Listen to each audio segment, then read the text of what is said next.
ఎంపీగా పోటీ చేస్తారట, నారాయణ గారు ఎమ్మెల్యేగా పోటీ చేస్తారట. వీళ్ళు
ఎమ్మెల్సీ చంద్రశేఖర్ రెడ్డి గారిని, తెలంపల్లి శ్రీనివాసులు గారిని,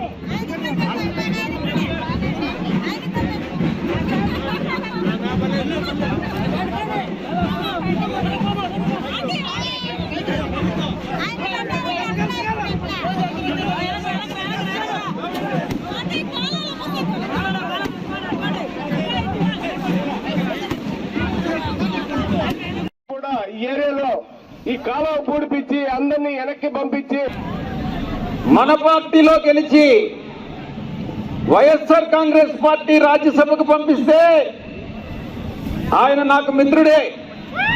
అయినప్పటికీ కూడా పార్టీకి ద్రోహం చేసినటువంటి వాళ్ళు ఎవరైనా కూడా, మిత్రులైనా మరి బంధువులైనా కూడా మనం సహించకూడదు అన్నటువంటి విషయాన్ని మీకు తెలియజేస్తా ఉన్నా. 6 సంవత్సరాలు మన పార్టీలో పదవులు అనుభవించి,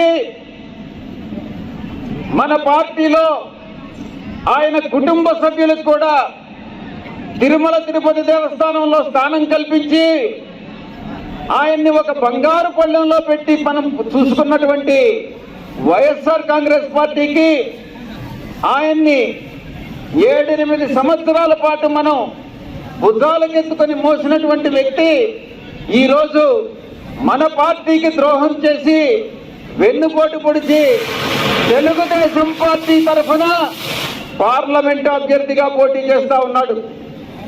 అతనికి మీరు బుద్ధి చెప్పాలనా లేదా అని నేను ప్రశ్నిస్తా ఉన్నా.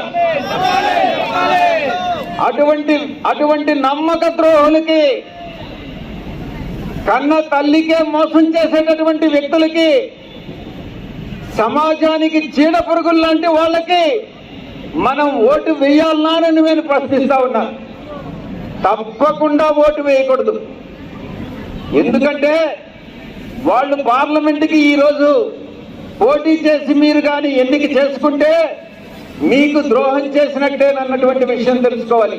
3వ వ్యక్తి సిటీ నుంచి నారాయణ అనేటటువంటి వ్యక్తి మొట్టమొదట తెలుగుదేశం పార్టీలోనే పోటీ చేశాడు.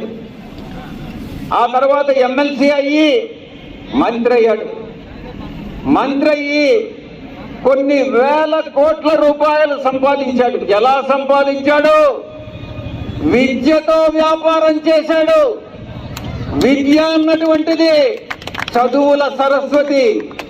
చదువుల సరస్వతితోనే వ్యాపారం చేసినటువంటి వ్యక్తి నిజంగా ప్రజలకు విద్య ద్వారా విద్య అందించి సేవ చేయాలి, కానీ విద్యతో వ్యాపారం చేయకూడదు.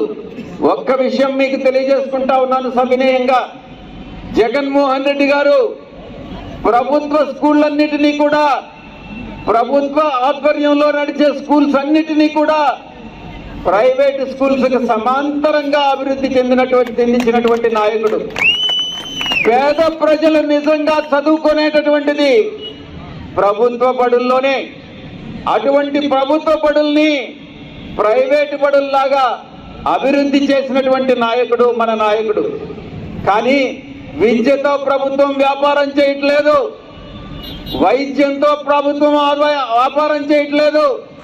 అటు చేసేటటువంటి వ్యక్తి ఈ రోజు మీ యొక్క అసెంబ్లీ స్థానానికి పోటీ చేస్తా ఉన్నాడు.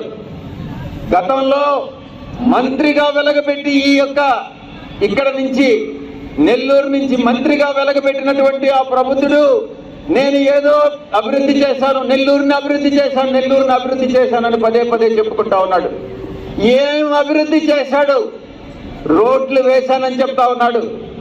తను రోడ్లు వేసి 2 సార్లు తవ్వి మళ్ళీ డోజర్లు పెట్టి మళ్ళీ పూడిపించి తను డ్రైనేజ్ ఒకసారి కట్టించి మొత్తం ఓవరాల్ గా తీసుకుంటే రోడ్లను నాశనం చేశాడే గాని డెవలప్ చేసినటువంటి పరిస్థితి లేదు.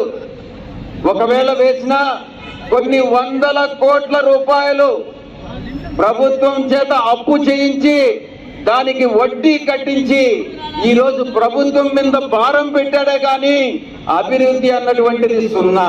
మళ్ళీ కూడా చెప్తా ఉన్నాను, ఈ రోజు చాలా గొప్పగా చెప్పుకుంటా ఉన్నాడు నేను అభివృద్ధి చేశాను అని. నిజానికి అభివృద్ధి చెయ్యలేదు. ఒక పాంప్లెట్ ని నెల్లూరు జిల్లాకు సంబంధించి అభివృద్ధి కార్యక్రమాలు ఎప్పుడు జరిగాయి, వైఎస్ఆర్ టైంలో ఎలా జరిగాయి, మన టైంలో ఎలా జరిగాయి అన్నటువంటిది ప్రతి ఒక్క ఇంటికి కూడా పాంప్లెట్ ను అందజేయడం జరుగుతుందనని ఈ సందర్భంగా నేను చేస్తా ఉన్నా.